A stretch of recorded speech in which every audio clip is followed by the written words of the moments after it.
বন্ধুরা, আমি অতি সাধারণভাবেই আজকে চিকেনটা করে ফেলছি। দেখুন, ফোড়নটাও দিয়ে দিয়েছি, গরম মশলা, গোটা জিরে, তেজপাতা আর গোটা গোলমরিচ। আর এদিকে দেখুন, আমি চিকেনটাকেও সুন্দর করে ধুয়ে পরিষ্কার করে নিয়েছি। এদিকে করে নিয়েছি আদা, পেঁয়াজ, রসুন, টমেটো, কাঁচা লঙ্কা সমস্ত কিছু পেস্ট করে নিয়েছি।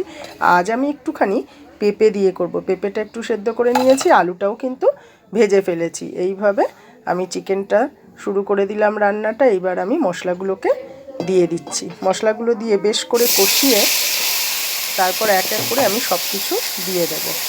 দেখুন, মশলাটা কত সুন্দর করে কষানো হয়ে গেছে। এইবার আমি চিকেনগুলো এক এক করে দিয়ে দিচ্ছি।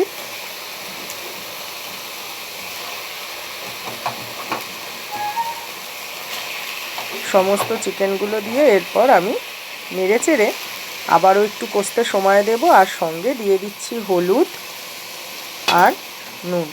এইবার আমি বেশ করে একটু কষিয়ে নেব। অনেকে চিকেনে জিরে গুঁড়ো দেয়, জিরে ধনে গুঁড়ো, আবার অনেকে দেয় না। আমি কিন্তু একটু জিরে ধনে গুঁড়ো দেব। দেখুন, চিকেনটা খুব সুন্দরভাবে কষানো হয়ে গেছে। আমার রান্নার কালারগুলো হয়তো আপনাদের কাছে একটু কালো কালো লাগে, তার কারণ হলো সূর্যমামা আমার রান্নাতে কিন্তু উঁকি মারে, সেটা আপনারা দেখে বুঝতেই পারেন। এই জন্য আপনারা কিন্তু আমাকে ক্ষমা করে দেবেন। কি করব বলুন, আমার কিছু করার নেই এখানে।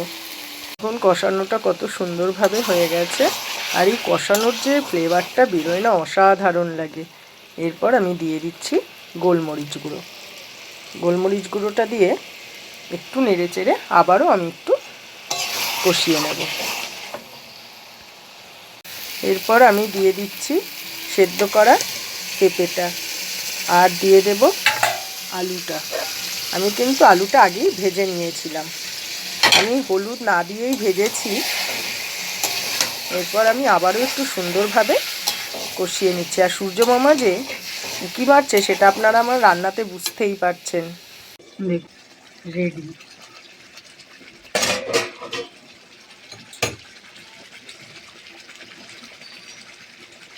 চিকেন তো হয়ে গেল।